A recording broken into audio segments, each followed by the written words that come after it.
So the first thing to say is that you have to separate out cosmesis, in other words, what something looks like, from function. And the reason for that is because if you go for good function, you get very poor cosmesis usually.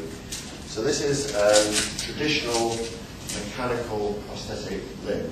This is a left on the back, so we go on to the left arm like this. And the shoulder straps go around over here, and you move your shoulder like so, moving it forward. It's very, very stiff, this actually. And as you move it forward, I can't do it because I can't get it on tight enough.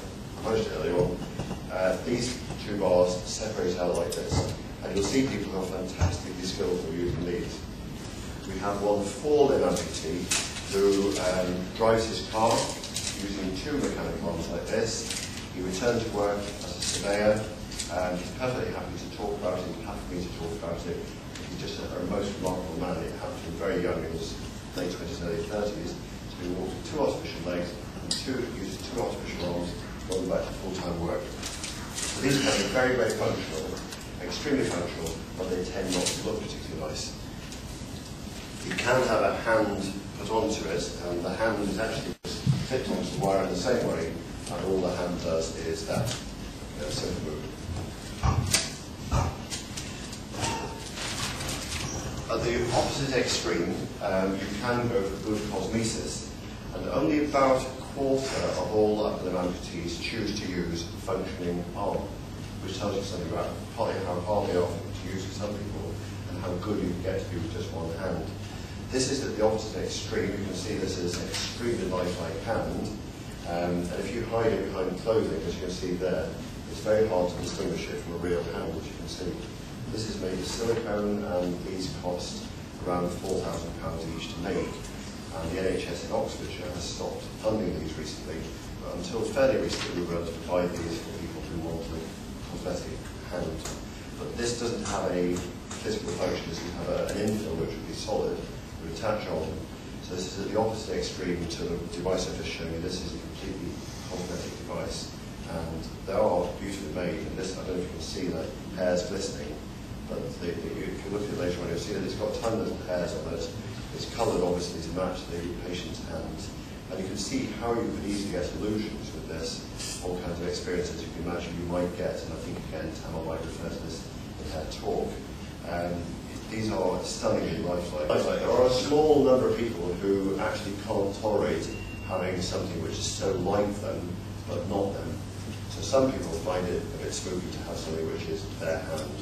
We can make them to look completely individual. So if you had a scar on the arm that was lost, you could have the same looking scar on here, or I don't know, Jane or something, you could have tattooed on people if you wanted. A few people do that actually. And then this is a different sort of arm again, and this is what's called a myoelectric, and reasonably lifelike cover, as you can see. And this will open and close according to what I'm pressing inside here. And the way this works is, if you imagine you've got a residual arm, which the hand is lost, and you've got a residual arm here, you've got still some of the muscles intact here. And all you need to be able to control this is two signals, one for the opening and one for the closing. And so that's the closing side, and that's the opening side. Now people get very good with these. I was practicing this morning, I could just about manage to pick up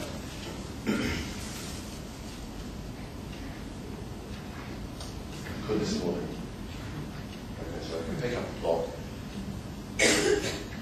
drop it down.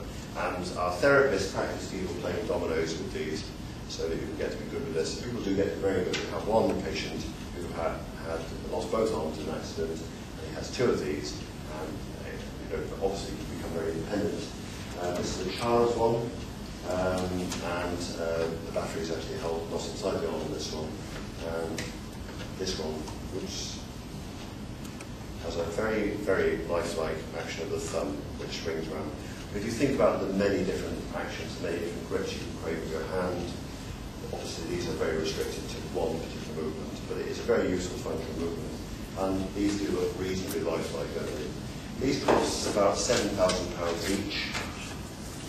And I imagine, like me, you moan about the price of batteries in the supermarket. Well, you moan about the price of your batteries, you really moan about the price of these. These are £200 each. Okay. Some of our patients have as many as 5 or 6 batteries. So you see this is quite an expensive business.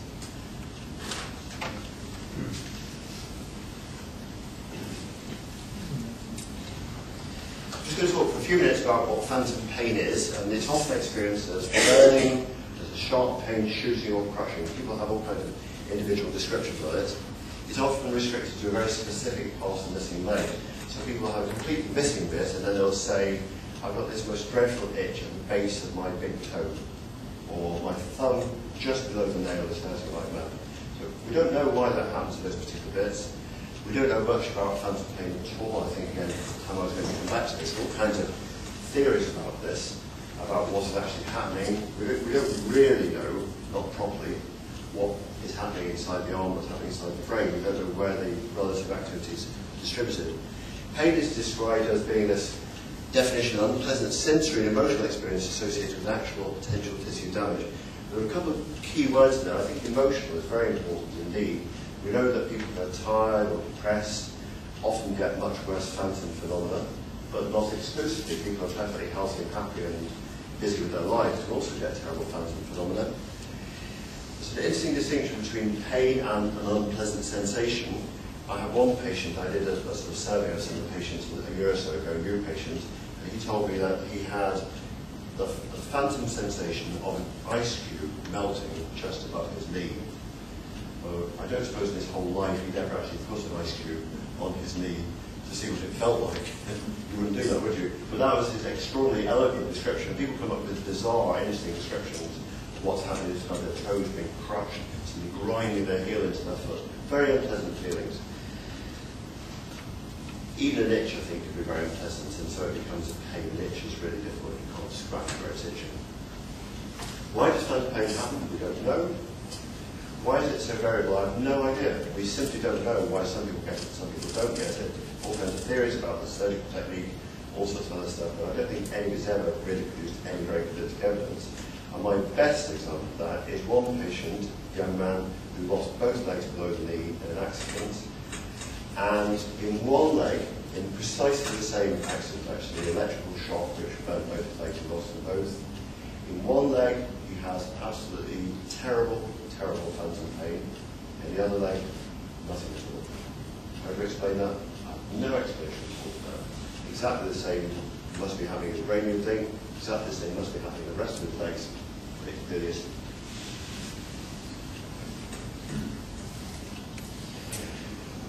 Just one more thing to show you before I shut up. This device is called a mirror box.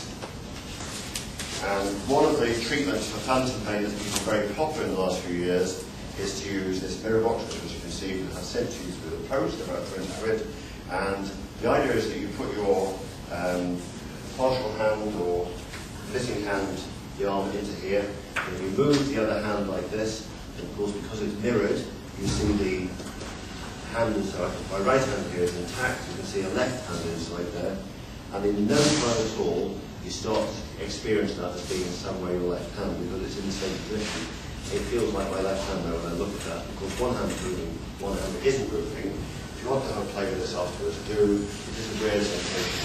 And quite a lot of people just perfectly some pain relief. What we don't know is, first of all, how it works.